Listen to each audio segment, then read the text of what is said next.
It was early morning at the city airport. The terminal was crowded, people were rushing for their flights. The sound of announcements echoed through the air.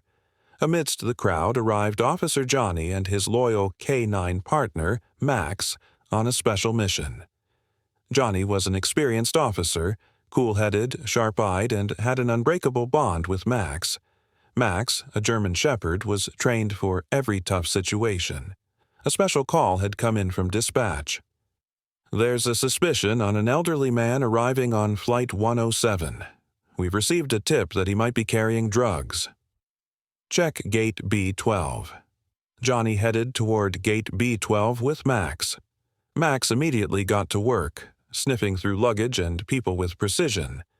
Suddenly, Max stopped near an elderly man and let out a deep, serious bark. Johnny was instantly alert. "You got something, buddy?" he asked. The old man smiled kindly. "Oh, hello, officer. Lovely dog you got there. Is he playing?" Johnny, his eyes suspicious, replied, "He doesn't play when he barks like that, sir." Max was never wrong. The man, who looked innocent and leaned on a cane, identified himself as Charles and said he had come to attend his granddaughter's graduation.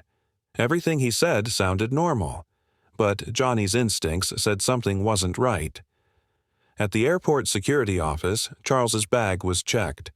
Inside were odd items, air fresheners and soap bars, but Max kept barking specifically at the soap. Johnny had them tested. The results revealed everything. Inside the soap bars was cocaine, molded with smell-proof wrapping. Charles let out a deep sigh and finally dropped the act.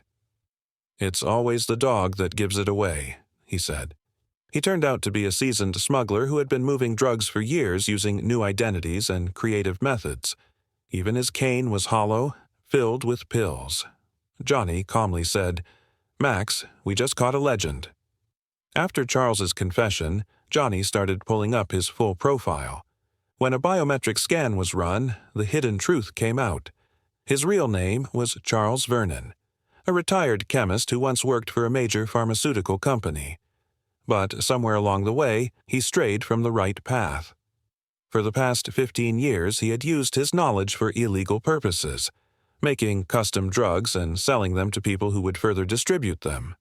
Interpol had been after him for years, but Charles always slipped away. New passports, new faces, new tactics. Johnny sat at a desk going through Charles's old files. Max lay on the floor nearby, fully alert. In an old folder, Johnny found a photo. Charles, his wife, and a little girl. Johnny closed the file and thought, did he ever imagine he'd end up like this? Just then, another officer handed Johnny a report. It read, "Charles's granddaughter does exist. She's graduating tomorrow, but she has no idea what her grandfather really does." Johnny's heart sank a bit. So he wasn't lying. He really came to see her graduation. But his work now overshadows even his love. Time passed.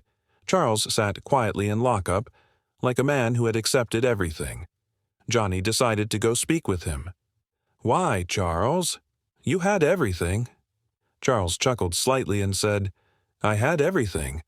Then life took it all away. My wife passed. My pension wasn't enough.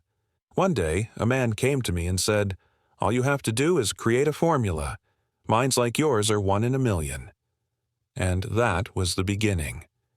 Johnny, a bit angry, said, "And that beginning ended the good moments in your life. Your lies forced Max into action. He saw through you when no one else could." Charles glanced at Max, still by Johnny's side. "Smart dog," he said. "A true hero." That night, Johnny couldn't sleep. He spent some time with Max at the training field. He gave Max an old dummy with hidden drugs to sniff out. Max, with perfect precision, found it. Johnny placed a hand on Max's head and said, "You're not just a dog, Max. You're family. You saved lives today."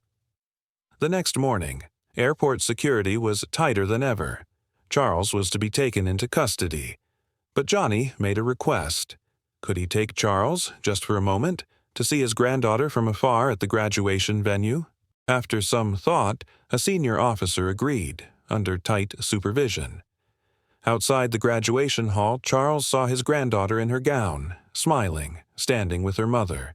His eyes welled with tears. "That's all I wanted to see. Just once," he whispered. Johnny said nothing. Max stood beside him, silent. As Charles was being taken away, he asked Johnny, "One day, when your Max retires, will he remember my name?" Johnny replied, "He doesn't remember names. He remembers people. And you're one of those who aren't forgotten, good or bad." Back at the airport, a new flight had just landed. Max had already begun his work again, sniffing through passengers. Johnny looked back at Charles being taken into a police van. One story had ended, but a new one had already begun. Even after Charles was taken into custody, Johnny couldn't shake off his words. That night, he sat on his apartment balcony with Max beside him in silence. Max rested his head on Johnny's shoulder, like he too could feel something. Johnny picked up an old photo frame. It was Max, just 1 year old. "Remember this?" Johnny smiled. "Your first assignment? At a train station. You rescued a little girl from her kidnapper." Max gave a soft bark, like he remembered too. Johnny pulled out a diary, a personal logbook with every mission recorded. Charles's case stood out from the rest. "We've caught criminals before, but this is the first time it felt like pain lived inside one of them too." The next day, Johnny continued working on Charles's case. He dug into Charles Vernon's old records, college papers, lab journals, patents. Once upon a time, Charles had worked against drug addiction. One of his papers was titled Hope Through Chemistry, where he wrote that synthetic medicine, used right, could change lives. Johnny whispered, "What happened to you, Charles?" In a high-level airport security meeting, Johnny gave a presentation. "We need to update our detection systems. Criminals like Charles are getting smarter, but Max is always one step ahead." The commissioner decided to award Max with the K9 Valor Award. Max's photos were published in the media. A reporter asked Johnny, "Do you think people like Charles can change?" Johnny thought for a moment and said, "Those who can believe in themselves again. Maybe. But no one is above the law." A week later, Johnny received a letter sent from jail. It was from Charles. "Dear Officer Johnny, I know people like me don't deserve forgiveness. But if any of the formulas I ever created could be used for good, take them. I have an old notebook in locker number 23B. Maybe it can help someone." Johnny found the locker. Inside was an old, dust-covered notebook, filled with handwritten formulas and test results. He thought, this man was once a good human being before the mistakes. Another day at the airport, a little boy approached Max. His mother said, "My son is your biggest fan. Max isn't just a TV hero, he's a hero in our hearts." Johnny adjusted Max's collar and said, "This hero doesn't bark. He speaks. We just can't hear it." Max raised his paw in salute to the boy. That night, Johnny placed Charles' letter in a drawer and wrote in his diary, "Case closed." But not forgotten. Charles made a mistake, but a person isn't defined by mistakes alone.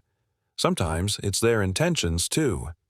Max and I completed another mission. Tomorrow is a new day, a new flight, a new passenger. But as long as Max is with me, I'm ready for every new story. And Max, he lay peacefully in his spot, eyes half open, always ready, because he wasn't just a dog. He was duty. He was loyalty. And he was the last line where truth left lies behind.